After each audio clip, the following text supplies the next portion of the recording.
고린도후서 8장 1절부터 6절까지입니다. 형제들아, 하나님께서 마게도냐 교회들에게 주신 은혜를 우리가 너희에게 알리노니 환난의 많은 시련 가운데에서 그들의 넘치는 기쁨과 극심한 가난이 그들의 풍성한 연보를 넘치도록 하게 하였느니라. 내가 증언하노니 그들이 힘대로 할 뿐 아니라 힘에 지나도록 자원하여 이 은혜와 성도 섬기는 일에 참여함에 대하여 우리에게 간절히 구하니 우리가 바라던 것뿐 아니라 그들이 먼저 자신을 주께 드리고 또 하나님의 뜻을 따라 우리에게 주었도다. 그러므로 우리가 디도를 권하여 그가 이미 너희 가운데서 시작하였은즉 이 은혜를 그대로 성취하게 하라 하였노라. 아멘. 기도하겠습니다. 오늘도 바울에게 주신 이 말씀을 우리가 들으면서 예수 그리스도의 은혜의 세계가 어떠한 것인가를 배우게 하시옵시고, 힘들고 험악한 세상을 살아가지만 주의 은혜로 인해서 기쁨이 있고 감사가 있는 저희가 되도록 해주시옵소서. 예수님 이름으로 기도합니다. 아멘. 오늘 본문을 보게 되면은 이 바울이 마치 연보에 대해서 이제 가르치는 것처럼 보일 겁니다. 연보 그러면 우리가 이제 생각하게 되는 것이 있죠. 연보하는 자세라 그럴까요? 연보는 인색하게 하면 안 된다. 연보는 풍성이 넘치게 해야 된다. 그게 믿음이다. 또 그런 연보를 하나님께서 기뻐하신다. 뭐 이런 얘기들을 우리가 심심치 않게 들을 수가 있습니다.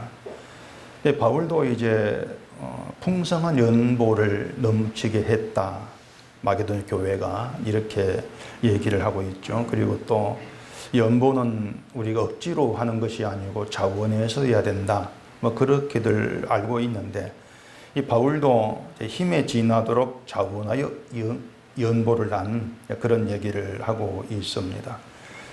이처럼 우리가 이 상식처럼 알고 있는 연보의 원칙이나 어떤 자세, 이러한 얘기를 바울이 지금 하고 있죠. 그렇기 때문에 바울이 연보를 가르치는 것으로 이렇게 연보를 해라, 그런 얘기를 하는 것처럼 생각될 수밖에 없는 겁니다.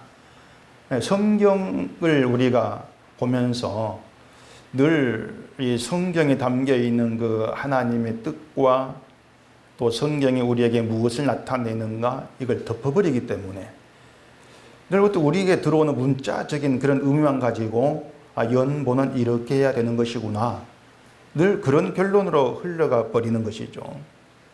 그런 게 성경을 우리가 너무 쉽게 속단하는 것이다, 그렇게 얘기를 할 수 있습니다. 여러분이 먼저 아셔야 되는 것은 이 성경에는 어떤 것도 우리가 실천하고 행할 수 있는 것들은 없다는 겁니다. 제가 한두 번 얘기가 아닙니다. 성경에는 어떠한 내용도 우리가 실천하거나 행할 수 있는 그런 내용들이 없습니다. 여기에는 이제 구약에서 말하는 11조도 포함이 되어 있는 것이고, 또 지금 바울이 말하고 있는 연보도 예외는 아닙니다. 무슨 뜻인지 아시겠습니까? 11조든 연보든 우리가 할 수 있는 것은 아니라는 겁니다. 우린 11조를 못합니다. 연보도 못합니다. 근데 우리는 한다고 하잖아요. 한다고 하는 게 뭐냐면은 11조든 연보든 잘못 알고 있다, 그 뜻입니다. 성경이 얘기하고 있는 진짜 11조, 정말 참된 연보의 내용 들어가면은 우리는 할 수 없는 것들이구나, 우리는 그렇게 결론을 내릴 수밖에 없는 것인데, 늘 우리는 자꾸 뭔가 하고 있다고 생각을 한단 말입니다. 한 달 수입에서 10분의 1을 내가 헌금해서 그렇다고 해서 난 11조를 했다, 이렇게 할 수가 없는 겁니다. 또 교회에 우리가 어떤 돈 바친 것을 가지고 난 헌금을 했다, 연보했다, 이렇게 얘기할 수도 없는 겁니다.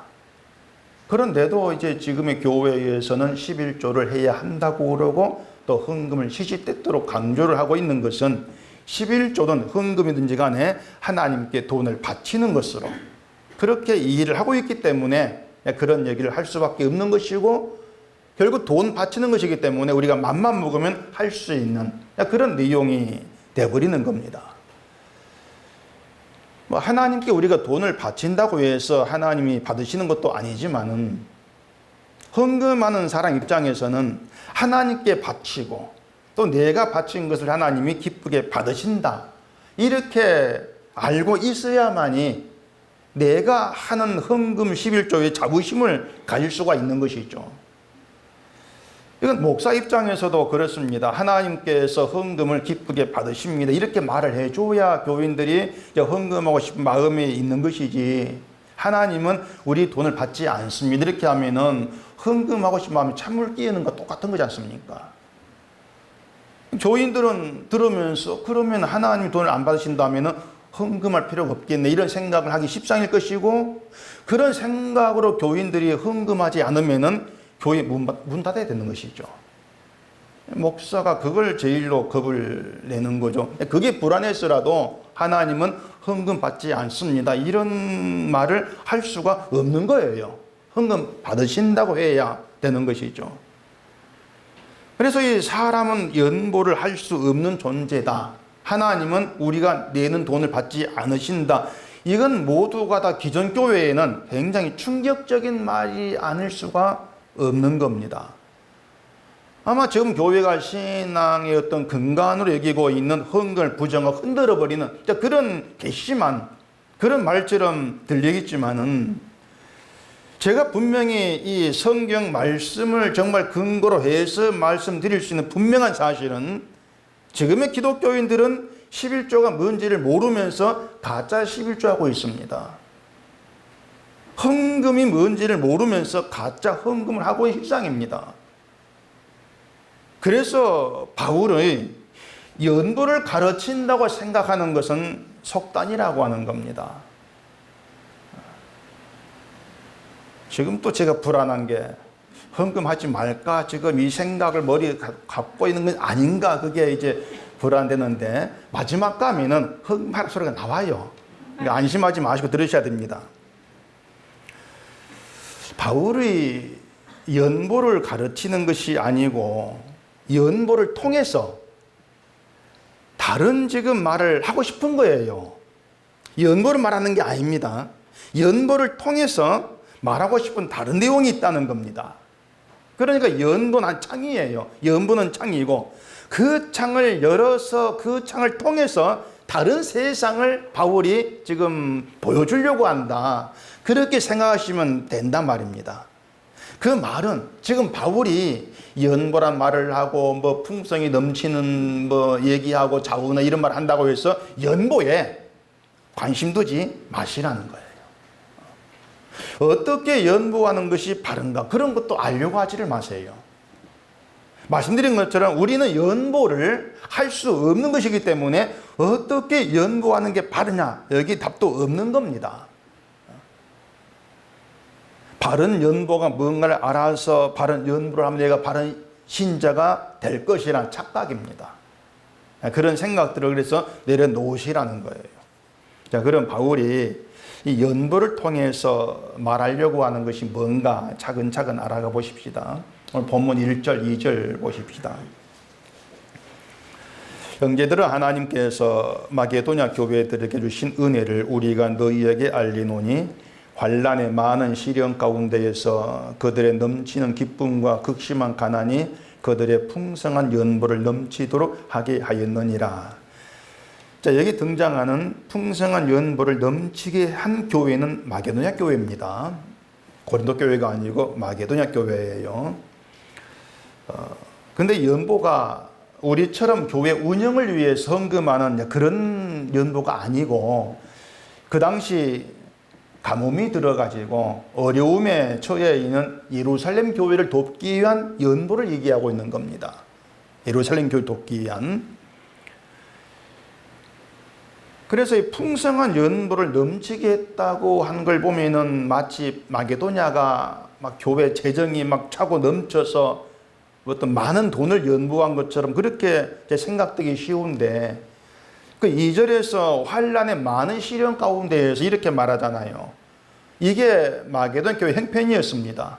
마게도냐는 환란의 많은 시련 가운데 있었던 그런 형편이었다고 하는 거, 어려운 형편이었어요. 또 뒤에 극심한 가난이란 말이 나오죠. 그렇게 말할 정도로 마게도냐는 가난했습니다. 극심하게 가난한 그런 형편이었습니다. 그 당시 가뭄이 예루살렘 그 지역만 있었던 것이 아니고 그리스 지역, 마게도냐 그 지역도 가뭄이 있어가지고 크게 어려웠던 것이 아닌가 볼 수 있습니다. 그런 그 역사 내용이 있어요. 어쨌든 극심한 가난이라고 말할 만큼 환란으로 시련을 겪고 있는 그런 처지인데, 그런 마게도냐 교회가 연보를 한다고 해서 많이 할 수 있는 건 아니지 않습니까? 그건 당연한 거예요. 그래서 풍성한 연보를 넘치게 했다고 하는 건 액수가 많다, 우리가 생각하는 그런 뜻이 아닌 겁니다. 자, 그러면은 지금 이 마게도냐 교회 연보 이야기를 바울이 고린도 교회 하고 있지 않습니까? 이게 바울이 마게도냐 교회의 연보 이야기를 왜 고린도 교회 하고 있느냐, 그 이유가 있는 거예요. 그 이유를 아는 게 중요합니다. 그 이유가 마치 고린도 교회로 하여금 너희들이 마게도냐 교회처럼 본을 받아가지고 풍성이 넘치는 연보를 해라, 이런 뜻이겠냐고 하는 거예요. 그런 건 아닌 것이에요. 만약 바울이 그런 뜻으로, 자, 마게도냐 봐봐, 현금 많이 했잖아, 너희도 많이 해, 이런 뜻으로 말을 한 것이라면은 이 바울은 마게도냐 교회를 이용해서 연보를 독려하는 그런 것밖에 되지 않지 않습니까? 마치 교회가 어떤 누군가 연보를 잘했더니 복 받았습니다, 여러분 이거 하세요, 똑같은 의미가 되어버린다는 얘기예요. 자, 그래서 바울이 왜 이 연보 이야기를 하고 있는가를 알기 위해서 고린도전서 16장을 가보십시다. 16장 1절입니다. 성도를 위하는 연보에 관하여는 내가 갈라디아 교회들에게 명한 것 같이 너희도 그렇게 하라. 매주 첫날에 너희 각 사람이 수입에 따라 모아두어서 내가 갈 때에 연보를 하지 않게 하라. 내가 이럴 때에 너희가 인정한 사람에게 빈지를 주어 너희의 은혜를 예루살렘으로 가지고 하게 하리니. 자, 그런 내용이 있습니다. 자, 사도 바울이 예루살렘 교회를 위해서 연보해달라는 부탁을 갈라디아 교회도 했고 고린도 교회도 했습니다. 또 마게도냐 교회도 했죠. 그런데 고린도 교회가 그 바울에게 연보 부탁을 받았는데 무슨 사정인지는 모르겠는데 그 연보에 참여하지를 않은 거예요. 그래서 다시 편지를 써가지고, 그게 지금 본문입니다. 다시 편지를 써가지고 마게도냐 교회가 연보한 이야기를 하면서 그걸 통해서 이 고린도 교회에 가르치려는 내용이 따로 있다는 얘기입니다. 연보해라는 것이 아니고 다른 내용이 있는 거예요. 그게 이 8장과 9장 내용입니다. 연보에 대한 이야기가. 그래서 이 연보를 말하는 바울의 그 이야기를 잘못 우리가 이제 알아먹게 되어지면은 마치 마게도냐 교회는 어려운 예루살렘 교회를 위해서 풍성한 연보를 했는데 너희는 왜 하지 않느냐, 이렇게 비난하는 것처럼 그렇게 들릴 수가 있다고 하는 겁니다. 근데 그런 것들의 성경을 내 보고 싶은 대로 보고 있는 잘못된 거예요. 고린도 교회가 예루살렘 교회를 위해서 연보하지 않았습니다. 그럼 그걸 가지고 잘못되었다 할 수 있겠습니까? 너희 잘못했어, 이렇게 할 수 있겠냐고 하는 겁니다. 고린도 교회도 나름대로 사정은 있다는 얘기예요. 그 사정, 연보할 수 없는 사정이 나름대로 있을 거란 얘기입니다. 근데 그 사정들은 다 무시해버리고, 아니 내가 연을 부탁했는데 왜 안 해? 그렇게 사도가 부탁한 연보인데 안 했다는 것 때문에 비난을 받을 이유가 있냐고 하는 겁니다. 그럴 이유 없어요. 만약에 정말 어려운 교회가 있는데 그들을 돕기 위해서 연보하지 않는 것이 사랑이면 잘못된 거야, 믿음이면 잘못된 거야, 이런 것이라면 교회는 운영이 어려운 교회마다 연보를 다 해줘야 한단 말이에요. 그게 가능한 일이겠습니까? 만약 교회가 연보를 정말 그렇게 어려운 교회만 다 막 연보해주는, 그렇게 실천할 수 있는 것이라면 이 땅에서 어려운 교회는 아마 사라져 없을 겁니다.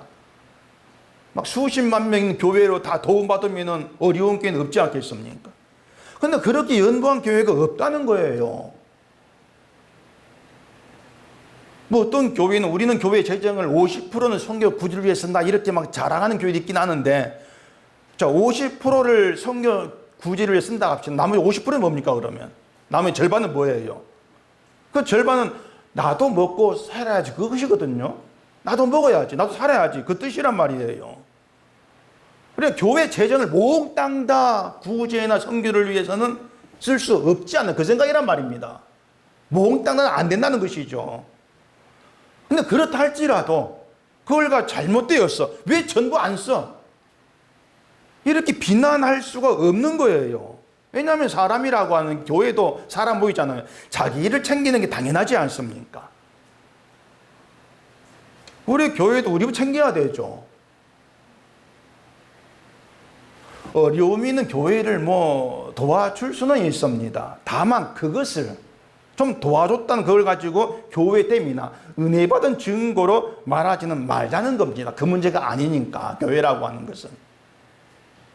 하나님은 이 땅에 어떤 운영에 어려움을 당하는 교회가 없기를 바라시는 것이 아니에요. 하나님은 어떤 교회도 재정이 없어가지고 문 닫는 그런 일이 없는 게 내 뜻이다. 성경에 그런 얘기 안 나옵니다. 어려운 교회를 다른 교회가 도와주라, 이런 것도 사실 하나님의 뜻은 아닌 거예요.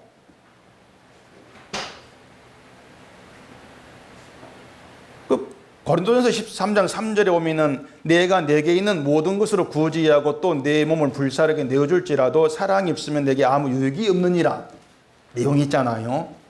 교회가 모든 돈을 구제에 쓴다 할지라도 사랑이 없으면 유익이 없다는 것인데, 모든 돈을 구제를 위해서 사용한다 할지라도 그것 자체가 사랑은 아니란 뜻이거든요.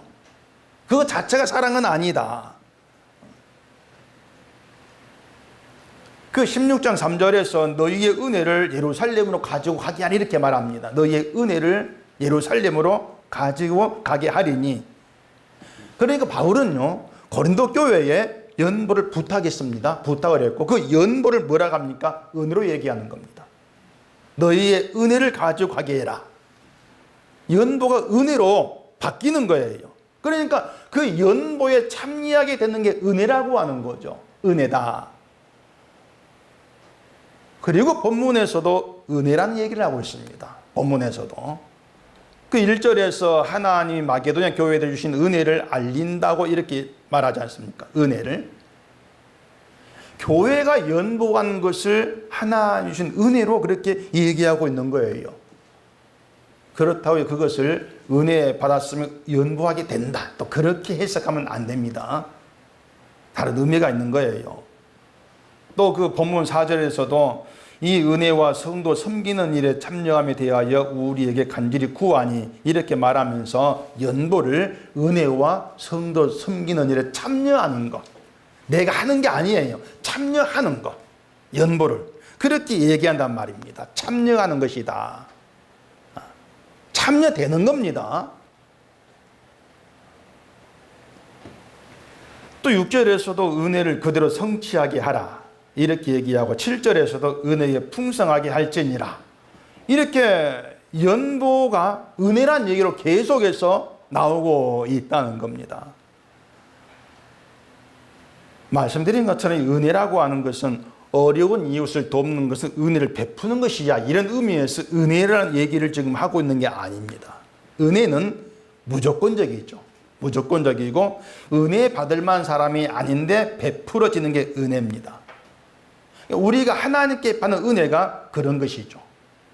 근데 우리는 이웃을 돕는다 해도 무조건적이지를 못합니다. 어려운 교회가 있다 해도 그 교회가 내가 친분이 있어야 뭐 도울 마음이 생기죠. 저 교회 내가 잘 아니까 도와주자.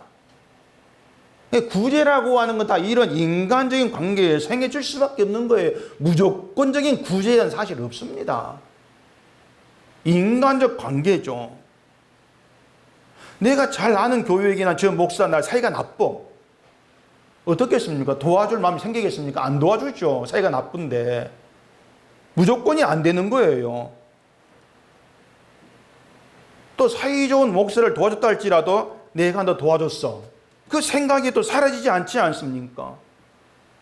도와준 나에 대해서 고마움을 느끼라고 하는 거죠.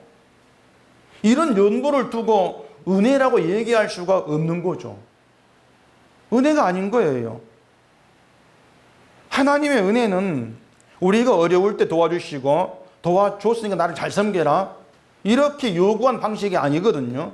무조건적이라고 했는데 이처럼 무조건적인 은혜를 그런 연으로 우리가 행할 수가 없는 것이란 말입니다. 그래서 연보를 은혜로 지금 얘기하고 있는 것은 하나님 주신 은혜를 받았는데 그 은혜가 연보라고 하는 방식으로 나타난 걸 지금 얘기하고 있단 말입니다. 은혜가 연보에 참여하게 했다고 하는 것이죠. 그렇다면 연보는 은혜에 속한 거예요. 은혜에 속했다고 하는 것은 행함이 아니라는 겁니다. 그게 진짜 연보입니다. 우리 행함이 아니라는 거예요.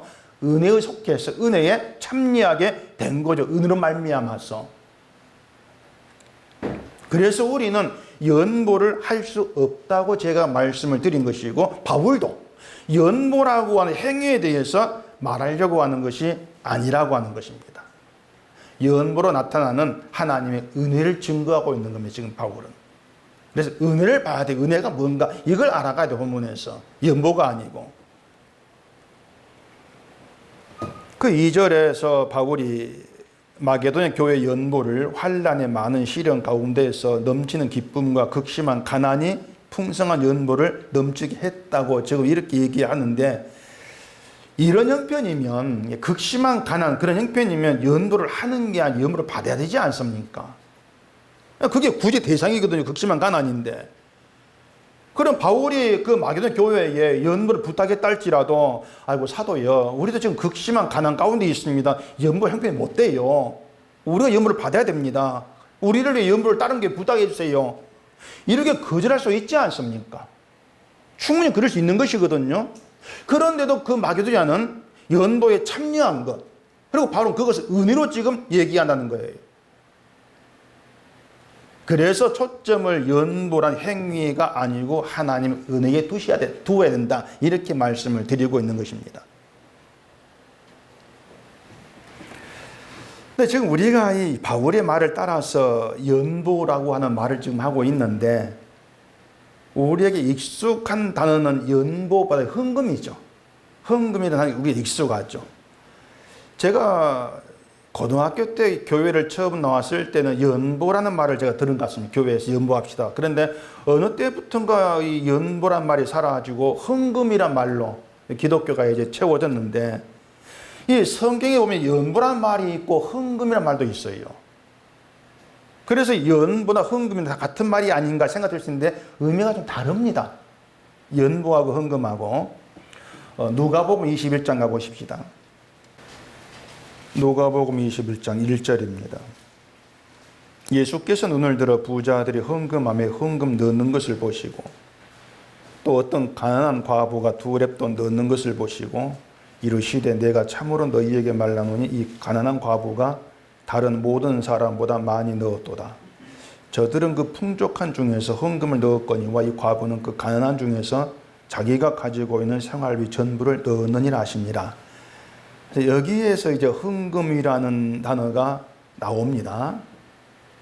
부자들이 한 것을 두고 예수님이 헌금했다, 이렇게 말씀을 하죠. 그런데 가난한 과부가 2렙돈 넣는 걸 두고는 헌금했다고 하지 않고 생활비 전부를 넣었다, 이렇게 얘기하고 있습니다. 과부도 헌금한 것이잖아요.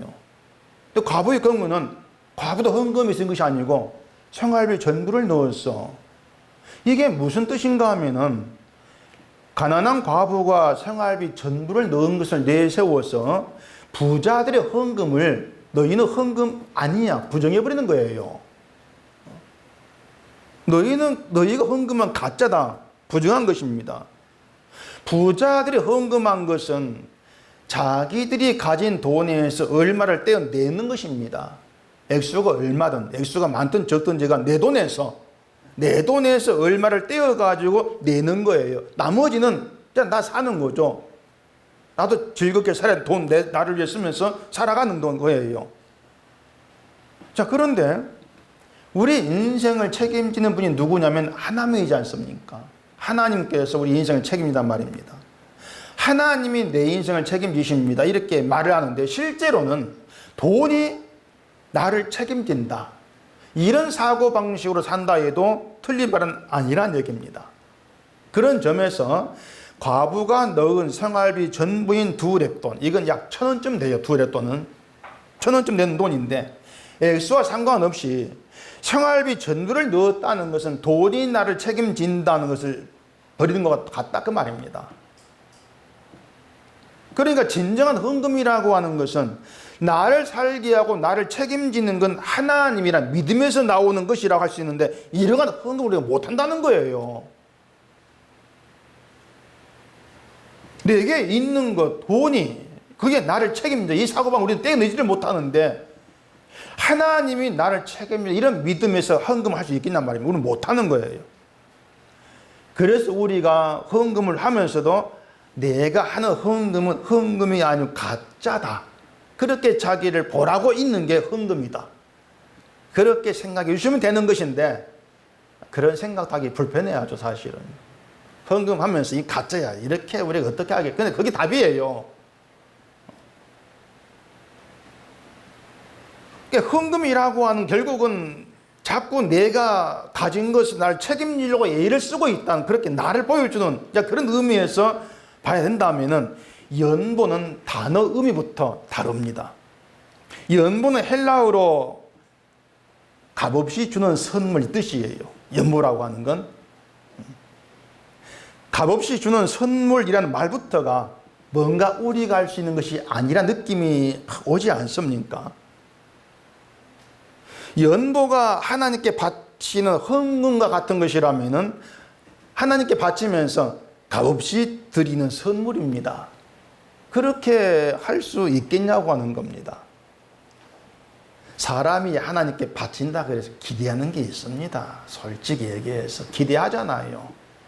바친 것만큼 하나님 어떻게 좀 안 되겠습니까? 2배, 10배는 내가 너무하고 2배까지 안 되겠습니까? 튀기려고 하지 않습니까? 내가 바치는 걸 하나님을 기뻐해 주시고 그 보상으로 복받고 싶어하는 그런 기대감, 우린 그걸 포기를 못합니다. 이런 사람, 이런 우리 인간생활 우리가 값 없이 드리는 선물로서의 연보를 할 수 없는 건 당연한 것입니다.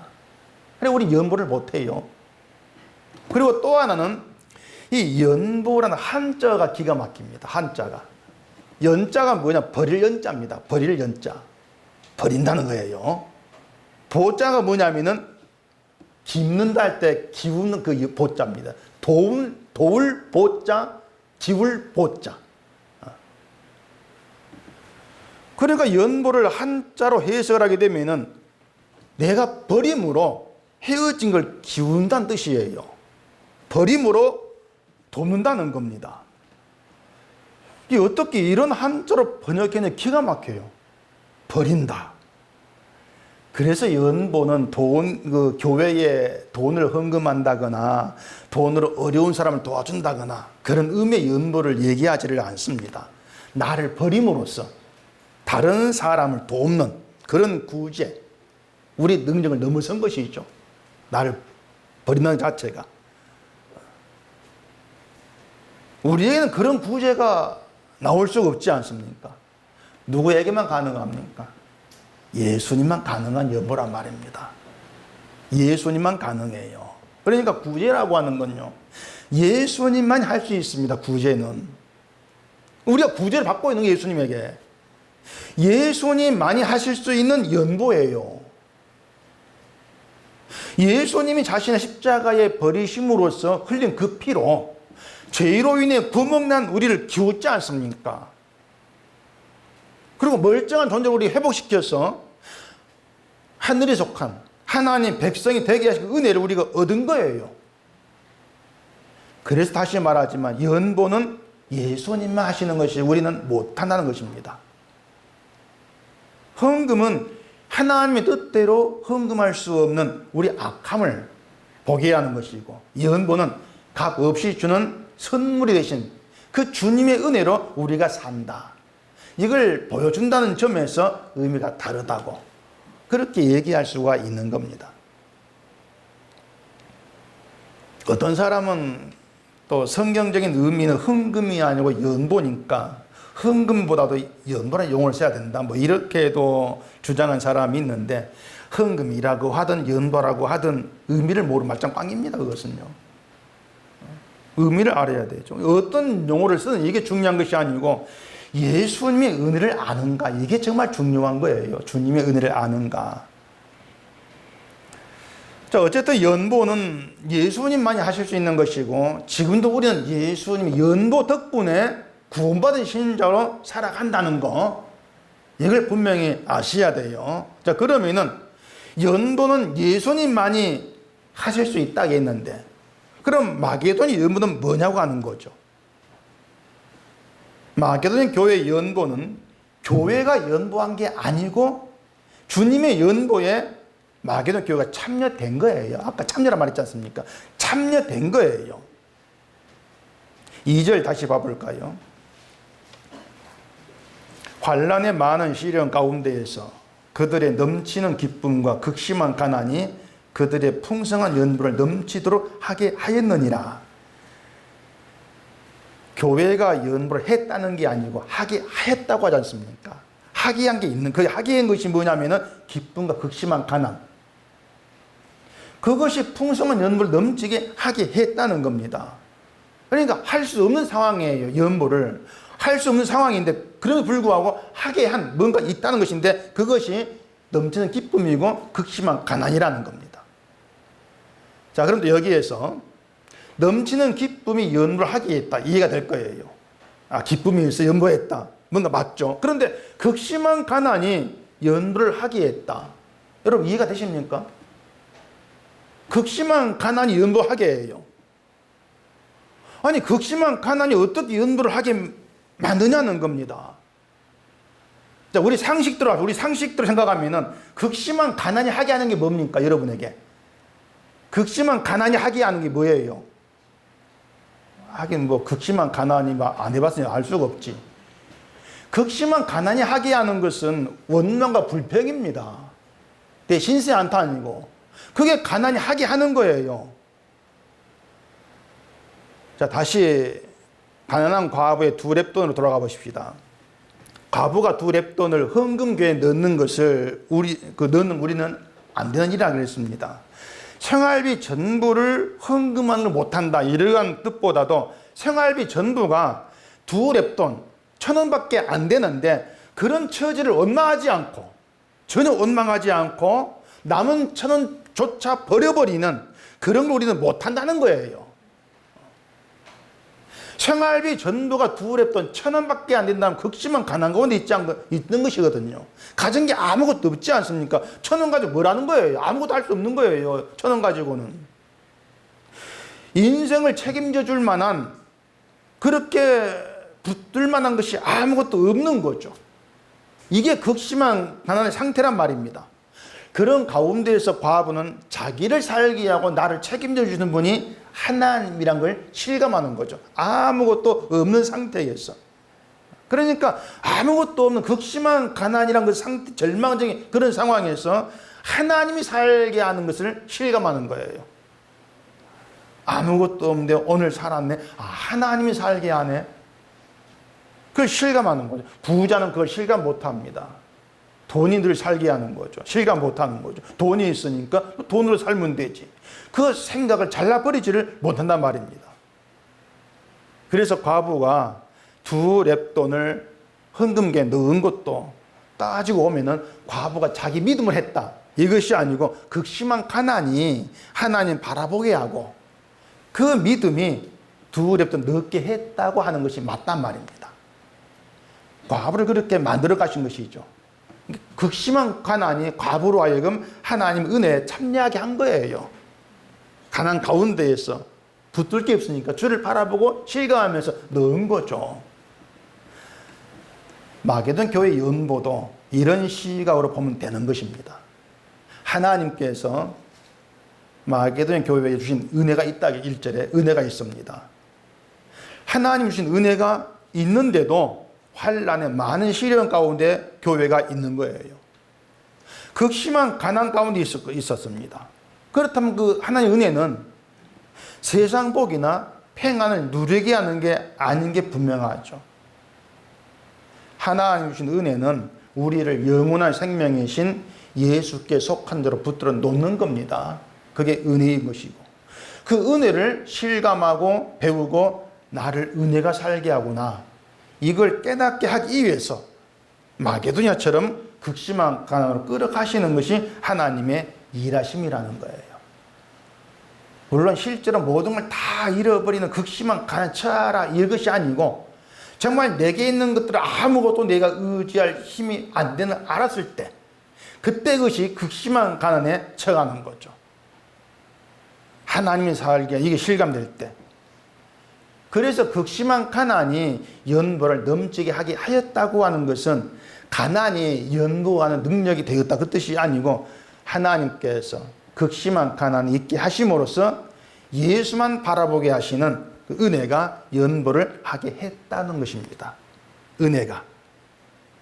그래서 연보는 우리가 행하는 행함이 아니고 하나님의 은혜로 말미암아서 그 은혜로 연보에 참여하게 되는 겁니다. 주님의 연보에. 그래서 우리 행함이 아니라는 거예요. 어렵습니까? 바울이 말한 연보에는 우리의 실천이나 행함이란 것이 없고 돈이란 개념은 더더욱 없습니다. 극심한 가난의 처지에서 자기를 보는 것이 아니고 예수 그리스도 안에서 영생을 얻은 자란 은혜 안에서 자기를 바라보는 거예요. 그게 연보에 참여하게 하는 것이죠. 그렇게 오면은 사도 바울이 고린도 교회에 마게도냐 교회의 연보 이야기를 하는 이유가 설명이 돼요. 자, 고린도 교회가 바울에게 연보를 부탁을 받았는데 연보를 하지를 안 한 것은 나름대로 사정이 있었기 때문이라고 제가 말씀을 드렸습니다. 그 사정이라고 하는 것이 마게도냐처럼 가뭄 때문이 있을 수 있는 거예요. 그때 그리스 지역에 가뭄이 있었다는 역사적 내용이 있거든요. 마게도냐 북쪽이 있고 그 조금 밑에 고린도가 있는 겁니다. 그러니 그리스 지역에도 가뭄 들었다면 고린도도 예외가 아니었을 거다, 그렇게 볼 수가 있다는 얘기죠. 자, 그러면은 고린도도 가뭄 때문에 형편이 어려웠다면은 연보를 못한 이유가 분명해지지 않습니까? 우리도 힘들어서 연보를 못하겠다, 그런 인간적인 모습이 나와지는 거죠. 그럼 우리 같으면 말씀드렸죠. 그래, 맞죠. 너희 어렵네. 맞죠. 하지 마.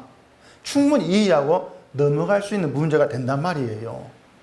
그래서 사실 어떻게 보면은 바울이 너무 지나친 부탁을 했다고도 할 수가 있단 말입니다. 마게도냐 교회만 해도 시련이 있고 가난한데, 아니 어떻게 그런 교회에 예루살렘 교회 어려우니까 연보 좀 해달라 부탁할 수 있냐. 그렇게 생각할 수 있지 않습니까? 그런 게 마게도냐 교회 사정은 전혀 생각하지 않은 지나친 부탁으로는 그렇게 볼 수가 있거든요. 저 같으면 아마 그렇게 하지는 못했을 겁니다. 한 사람 마음이 좋아가지고 어려운 사람은 헌금 저는 얘기 못 하거든요.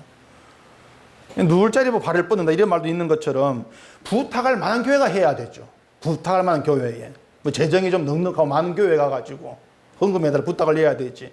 이 마게도냐처럼 극심하게 가난한데 그런 연보 부탁을 못 하거든요.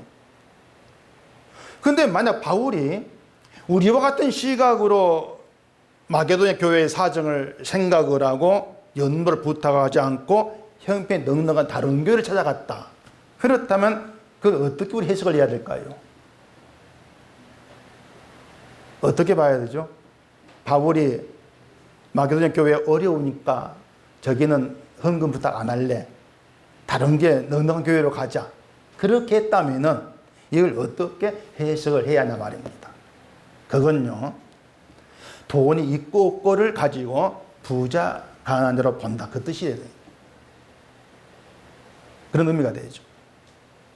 마게도냐 교회는 가난하고 돈이 없는 교회, 그래서 연을 부탁하면 안 되는 교회, 그런 시각이라면 돈을 기준해 가지고 교회를 판단한다. 교회의 부요와 가난을 판단한다. 이런 의미가 될 수밖에 없다는 겁니다. 그런 점에 본다면은 바울이 마게도냐 교회에 부탁한 것은 돈이 있고 없고를 가지고 부자, 가난으로 보지를 않는다 그 뜻이에요. 또 마게도냐 교회에도 연부를 했다는 것은 자기들을 돈을 가지고 평가지를 안 했다 그 뜻이란 말입니다. 바울도 마게도냐도 돈에서 떠나 있는 거예요. 그게 연보 이야기를 하고 연보를 하고 그렇게 드러나게 되어진단 말입니다. 그래서 극심하게 가난했지만은 자기들에게 있는 걸 가지고 연보를 한 거죠. 있는 걸 가지고. 그걸 두고 바울은 풍성한 연보를 넘치게 했다. 이렇게 말한 것이고 힘의 분야도로 자원했다.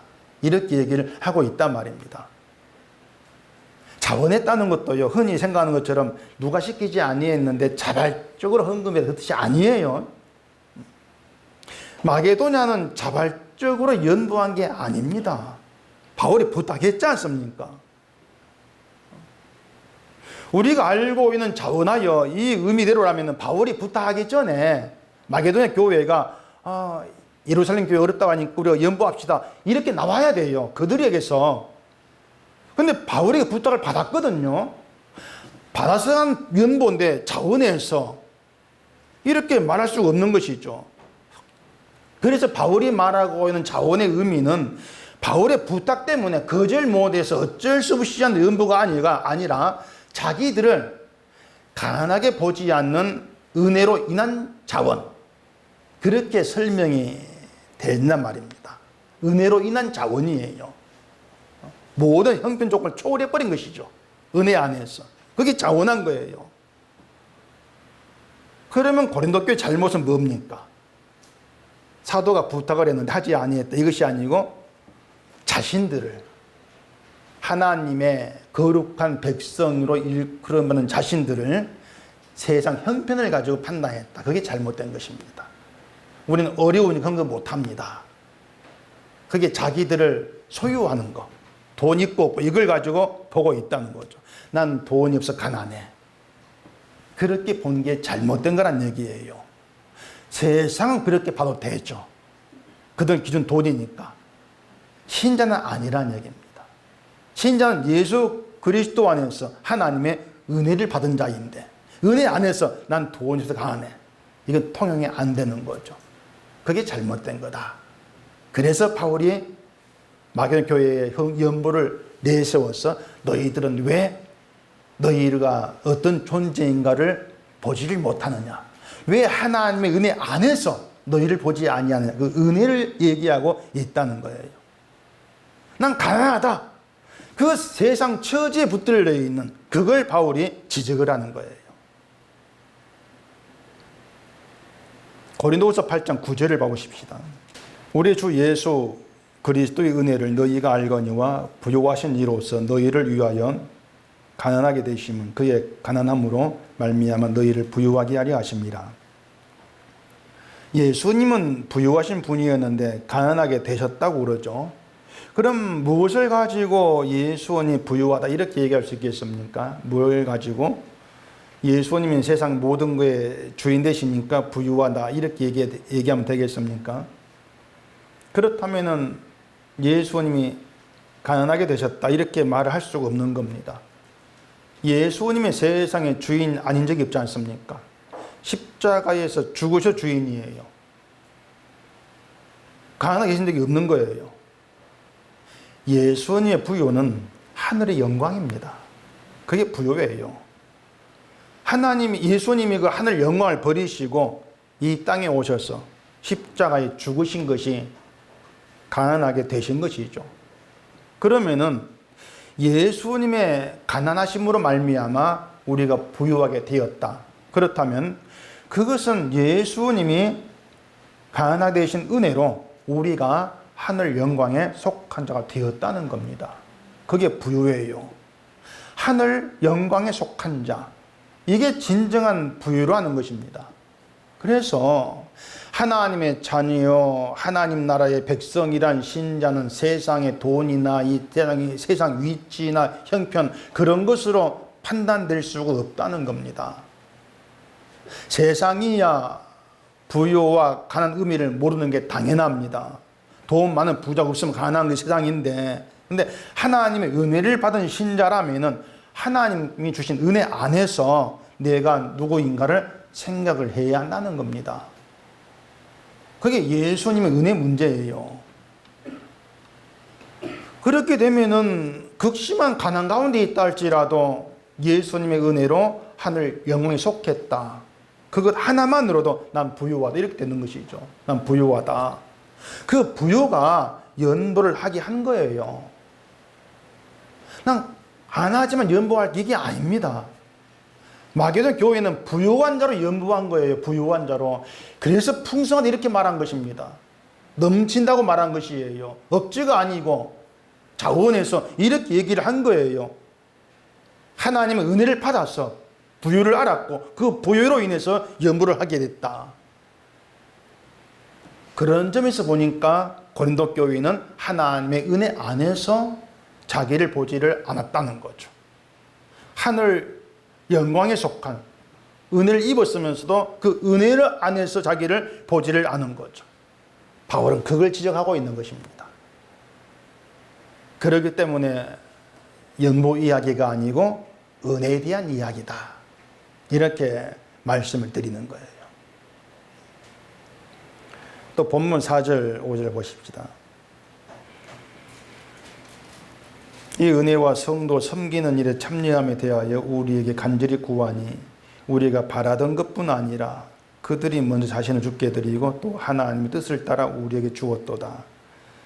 이 성도를 섬기는 일이라고 하는 것도 돈으로 어려운 자를 도와주는 구제를 가지고 섬긴다 이렇게 말하는 것이 아니고요. 하나님께서 주신 은혜를 나타내고 전하는 걸 가지고 섬김을 얘기하는 것입니다. 연보가 우리는 부자고 너희는 가난해. 너희는 나에게 도움 받아야 돼. 이걸 보여주는 것이 아니고 우리는 예수 그리스도의 은혜로 부유한 자들입니다. 그 은혜를 전하는 거예요.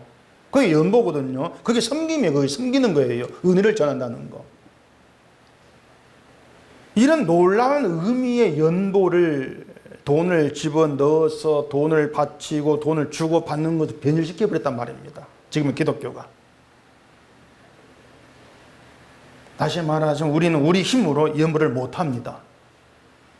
예수님이 우리를 위해 연보한 그 덕분에 우리는 은혜로 살아간다. 이걸 아셔야 돼요. 그 은혜가 우리에게 넘치고 기쁨이 되어지면은 나 자신을 돈과 상관없이 하나님의 영광을 얻은 영광에 속한 부유한 자 그렇게 바라보게 되어지는 것이고 세상 걸 가지고 가난하다 이렇게 따지지 않고 부유함 속에서 살게 되어지는 것이죠. 그게 신자인 거예요. 고린도후서 6장 10절에 이렇게 얘기했습니다. 근심하는 자 같으나 항상 기뻐하고 가난한 자 같으나 많은 사람을 부유하게 하고 아무것도 없는 자 같으나 모든 것을 가진 자로다. 이게 예수님의 은혜 안에 있는 신자입니다. 세상에 가진 걸 보면서 자기를 바라보고 비교한다? 진짜 가난한 거죠. 가져봐야 만족함이 없는 게 이제 사람인데 그런 사람이 세상 것으로 언제 부유를 누리겠습니까? 늘 불만인데 좀 더 가졌으면 만족이 없는데 진정한 부유라고 하는 건 예수님을 아는 것으로 은혜의 세계를 아는 것으로만 가능한 거예요. 늘 세상을 가지고 자기를 보게 되어지면요 결국 나와지는 것은 난 지금 어려우니까 형편이 안 좋으니까 헌금 못하겠다 이런 모습만 있게 되어지는 것입니다. 그래 여러분들이 정말 예수님의 은혜를 알고 은혜를 받았고 은혜 안에 있고 내가 하나님의 영광에 속한 부유한 자다 이걸 아신다면은 헌금하셔야 되죠. 이제 나왔습니다. 헌금하라고. 예수님의 은혜로 그 부유를 누리면서 돈 쓰시고 살아가시면 되는 겁니다. 그 돈을 쓰는 게 교회에 헌금하는 것일 수도 있는 것이고 여러분 위해서 쓰는 것일 수도 있는 거예요. 중요한 것은 예수 그리스도 부유 안에서 기쁨과 즐겁게 쓰시고 살아가시라는 얘기입니다. 난 너무 적다 이게 아니고 얼마가 되었든지 간에 부유한 자로 돈을 쓰고 살아가시라. 그게 헌금하는 거예요. 교회 헌금할 돈 낼 때에도 즐겁게 부유한 자로 내시라 그 말입니다. 얼마나 내시든지 간에. 그래서 나는 왜 가진 게 적을까? 사실 이런 게 없는 게 신자죠. 때문에 이걸 내어서 좀 더 부자가 되보겠다 복받아가지고 이 가짜 헌금입니다. 절대 가짜고 그런 헌금은 없는 겁니다. 헌금하시면서 아깝다 생각이 드시면 하지 마세요. 그냥 그건 진짜 해봐야 아무것도 아니거든요.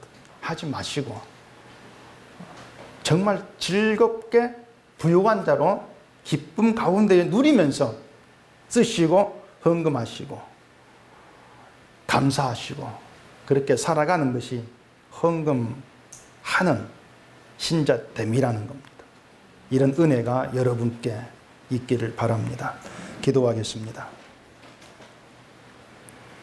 우리 아버지 하나님, 우리가 하루하루 사는 것이 내가 가진 것 때문인 걸 알았는데 예수님의 연보 때문이라는 것을 오늘 말씀을 통해 들었습니다. 주님이 십자가에 죽으시고 가난하게 되심으로 우리가 하늘 영광에 속한 부유한 자가 되었습니다. 그 부유함 잊지 않게 하시옵시고 그 부유 속에서 내게 주어진 그것으로 감사하며 즐겁게 살아가는 저희가 되도록 해주시옵소서. 예수님 이름으로 기도합니다. 아멘.